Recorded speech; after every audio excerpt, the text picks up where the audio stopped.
Hey guys, James here from TCG University. Come back at you with another profile. Today I'm going to be showing you my Rando deck.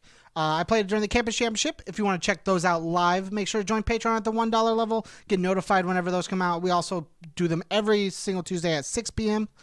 So make sure to check those out as well. If you want to check out the content early, like I said, go to Patreon $1 level. You get to see all of our content, podcasts, deck profiles, all of that you get to see earlier on the Patreon. You also get access to our Discord where you can talk to us about our decks. I will always talk to you about my decks, guys. I love talking about decks. I just don't get a chance to get out there as often as I wish I did. So let's get in the profile and I'll explain the choices I made.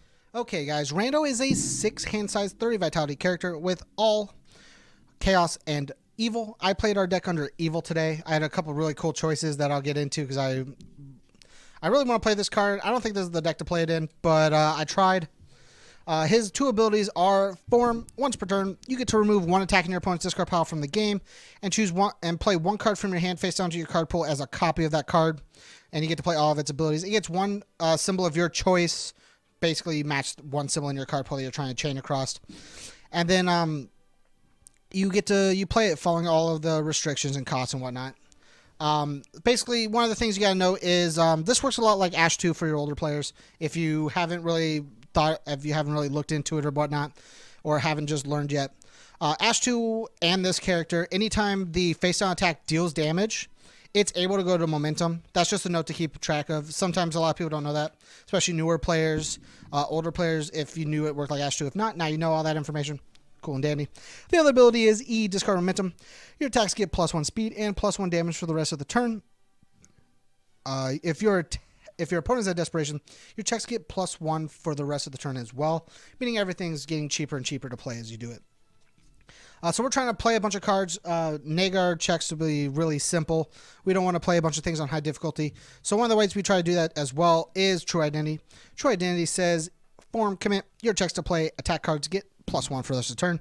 It just gives us the automatic +1 with Rando, and then every time we use Rando, we get another +1 and whatnot, as long as our opponent's at desperation. We'll get to that in a second as well. We play 4 of it because we really want to see it, but it is unique, so we can only ever have 1 in our staging area. Like I said, we're trying to build a bunch of momentum, so we're playing 1 spell circle. Basically, we can't play any of the top ability because it's a void only. We don't have void. It's a 3/5 no block that says we don't care about the difficulty. We'll never play it, but as a 5 check, and then respond, we can discard 1 card from our hand at the start of the ready step or ready phase, and add spell circle to our momentum. And then, sorry, I spaced out for a millisecond. And then R, remove after, from the remove from game pile, respond, remove a card from our hand, add this to our momentum. Basically, if it's ever in our discard pile or removed from game, at the start of the ready phase, we can just put it into our momentum, giving us at least 1 momentum at the first attack we play, which just means all of our attacks will at least get +1/+1 for the rest of the turn. And then if our opponent's at desperation, get the +1 to the check as well. Man, I'm sorry. That took forever to get out, guys. Then we're playing 4 Fatality. Fatality is just a 0/0 card that removes copies of cards from our opponent's discard pile. So it kind of like, if we ever want to do Plan B, I guess we could do it. Don't make Plan B your Plan A, guys. And then our opponent's not allowed to interact with it, which just means we get to kind of free play. So we can discard momentum, give checks and whatnot. We can do a bunch of manipulation if we have abilities on our cards in our staging area, do stuff like that. And then afterwards, it resolves and goes to our momentum, which just means on our next attack we can use it, which is the main purpose of it. Onto the main card, the main leadoff card, we have 4 reduction. It's a 3 diff. It's a 1 mid for 1, has breaker 2 and a 1 mid block, which is nuts. While it's in our card pool, all of our other attacks get +2/+2, and our opponent's considered to be a desperation for the turn, meaning we'll always get the +1 to the checks off of it, which is crazy. If it's not blocked, we also just gain the momentum. So our opponent has to interact with this, especially in Rando, because it's going to get +1+, it's going to give +1, +2/+2s to everything. It's going to gain us momentum. That's going to let us do stuff with Rando. If for whatever reason we already have momentum, we've given +1/+1 to this and +1/+1 to the next attacks. It's nuts. And a card that kind of combos with our reduction is Hiding in Plain Sight. Hiding in Plain Sight says if our opponent is at desperation, so it's E, add this card to our momentum. If our opponent's at desperation, we add the top card of our deck to our momentum as well, meaning we just get 2 momentum if we ever have reduction in our card pool, which is crazy. So just more momentum. We do want all of our momentum, and we don't want our opponent messing with our momentum. So we're playing 2 Invoking Blood Magic. We do have the ability to play the bottom E, which just reduces the speed of an attack to 0, but we don't care about that. We only care about the stack on this card that says your opponent must discard 1 momentum as an additional cost to play abilities that would discard any number of our momentum. So basically, we want to keep our momentum, so we build this to make sure we do. We are playing 3 Sun God Choke. Sun God Choke is a 5/3, 5/5 for 3. That says we can pay 2 Vitality to add it to our momentum after it resolves. So we play the attack. Discard momentum with Rando to be able to give +1/+1s to things.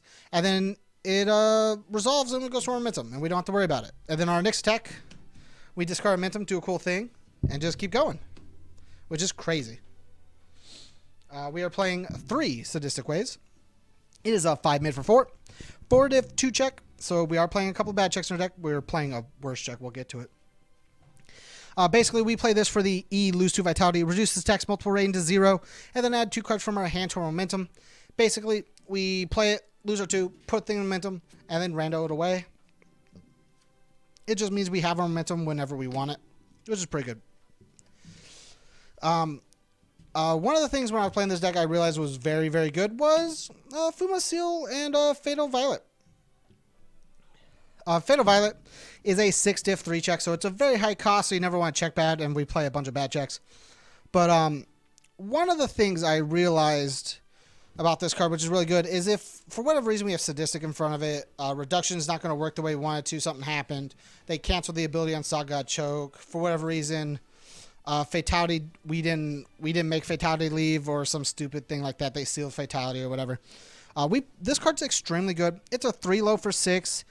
Enhance, if this is the only card in our card pool, we can change the zone of the attack. We can change the attack's powerful rating to 6 instead of powerful 3, and then draw a card, which is nuts.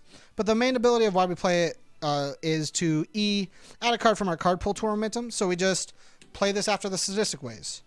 I'll add a card to momentum. Cool. I'll rando it away. I'll change its powerful to 6 and I'll draw a card. So it replaces itself. And, like, you could just go bop, bop, bop, bop. And, like, because you give plus to your checks with Rando, you don't have to worry about checking too badly as long as you were able to, like, manipulate it and whatnot, which is pretty cool. And then the reason I wanted to play Evil was Wrath of the Raging Demon. So this is really funny to me. So I'm going to pull out the card that, like, in my opinion, really mattered, which was Reduction. I really want to play Wrath of the Raging Demon. It's a 7 diff, but all of our cards kind of leave our card pool, so we don't have to really worry about that. And then we also give plus to our checks with that, with Rando, which is really cool.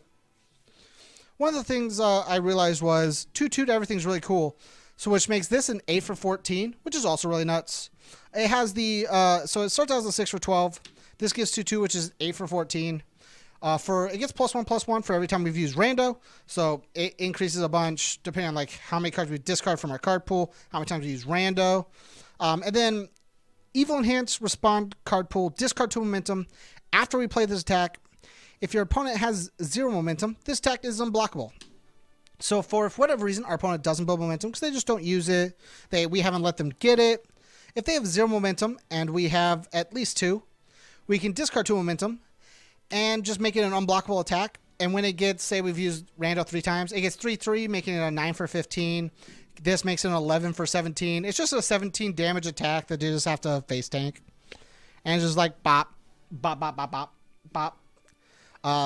I love this card, and I'm still trying to work out a way to try and play this. This is one of my favorite cards in the game. Art, ability, it's nuts. I just wish it was a 6 diff. I think a 6 and then Akuma Desperation 5 would be fine. It's a Flash Fury. It's a 1 check. It would have been fine, Jasko. But whatever. I think this idea was really cool. I never really got to pull it off as well as I wish I did. You have to check out the profile to see those matches. I actually think for Rando, this is going to go somewhere. This right here specifically is going to go somewhere.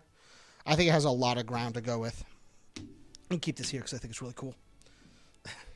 Okay, so next we're going to talk about our Rekimaru and Mekimaru. Respond, check a 6. After a card leaves your card pool during the combat phase, draw a card. Rando gives +2 all of our checks, not just our attacks, which is nuts. I think he should have just said attacks. But so just by giving one of these, it means we have to check a 5. If we check a 5, we're good. And then the more we use it, check a 4, check a 3. As long as we check, we pass Wrecking Mario. You know, stuff like that. And, like, you just draw a card. So, like, the more you keep going, the more you draw cards. And it just means you get to keep going and going as long as you can gain that momentum, which is nuts. And then you can... Oh, sorry, I moved it to it. And then you can commit your attack to give +2 damage. Or you can give it plus X damage. Sorry, not 2. Plus X damage equal to the number of cards that have left your card pool this combat phase, which is nuts. And then now we'll talk about... Yeah, everything else was just that. Everything but the last cards. We are playing 1 checks and 2 checks, so we're playing a bunch of spam. We have 4 as our Nightmare. It's a 1/6 that lets us ready it by discarding a card. If we ever check bad, we get to ready things. Ranging a Deal. It's a 1/6 that draws us a card if we're at Desperation, which is nuts. We got New Empress Another Realm. It's a 1/5 3 high block that says we can pay 3 to draw a card, which is cool. More cards means we have more possibilities for Rando. We have Uniting Rebels. It's a 0/6 that says at Desperation we get to gain 1 Vitality just once per turn, which is cool. We have Fallen Angels. Fallen Angels is a 0/5 with a 2 low block that says after we play it, we get to reveal the top card of our deck. And then we may discard it. So basically you play it, you reveal the top card of your deck. Oh, that's a 1 check. I'll discard that. I don't want to check that. Play another card. It just means on your build turns, you get to avoid 1s. If they ever breaker you, you can play it, burn the breaker, get to check the top to make sure you're not going to check bad. If you're worried about checking bad, but like checking 1 ends your turn, but checking a 3 doesn't, you can play this. Check the top. This is only +1 difficulty, +1 to your progressive. So like checking a 2 still, checking a 3 is fine. So like the difference between is 1 and 3 is 2. So like you can spare the 1 check as long as you check well. You look at the thing. Oh, it's a 1. I have to get rid of that and just do stuff like that. You can kind of manipulate how you do things. Then we have 4 Most Trusted Assassin. It's a 0/5 that says once per turn we can lose a Vitality to make our opponent's next check to play an attack +1. Or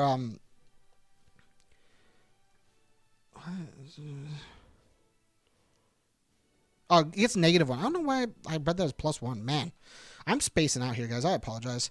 But it makes our opponent's next check to play an attack -1, meaning that it just gets really hard to do it. So either defensively, we can make it to where they can't block something, especially when we give monster amounts of speed with Rando, or we can just make it to where the next time they play an attack, they have to commit out and they don't kill us. One or the other works with me. And then Hell's Reach, because we do play bad checks. It's a 0/5 that says E-flip, ready this foundation. So basically, you have to commit it because you check bad. I'll ready it with Rando. I'll ready it with its ability. And then you have a ready foundation. And you don't have to worry about always checking bad. And then the last card, 2 Last of Its Kind. Last of Its Kind is a 2/5, 2 low block unique foundation. We played 2 of it, mainly because sometimes you just want to live. At the time, I was looking, I put a couple extra like Most Trusted in at like the last second, mainly because I couldn't find fatalities. I was just going to be like, I just have to put something in. So like originally it was 2 of these and then 2 of the Most Trusted, I believe, or True or 1. Like the deck's a little over right now. It was supposed to be like exactly 60, I believe. But like I put those 2 extra in. I was like, I'll just keep the spam. I am playing 1s and 2s. It'll be fine. And then I was playing 2 of these just because like sometimes you want to see it. If you're ever at deadlock, if your opponent's ever at deadlock, you can give +2 damage to your attacks. If you're ever at desperation, you can give +2 damage to your attacks. And then you can pay 2 to give your opponent's attacks -4 damage, which is crazy. Thanks again for checking out the profile, guys. If you liked my Rando deck, make sure to let us know down below. If you liked these videos, make sure to check out the other videos in the playlist for the deck profiles. Make sure to check out the matches for this deck and the other matches. If you want to check out the content live, you can go to our Twitch, TCG University, of course. We record every Tuesday around 6 p.m.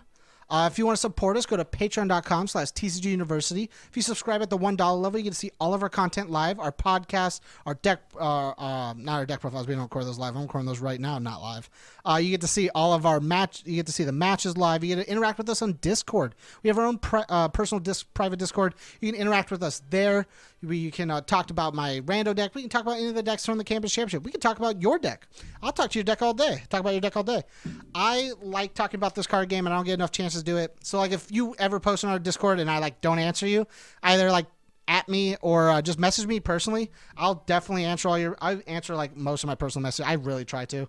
Sometimes I might miss them or I'll be stuck at work and then forget about it. So I apologize if I ever miss anything. But make sure to let me know. I love talking about your deck. So make sure to do that. And as always, guys, stay learned.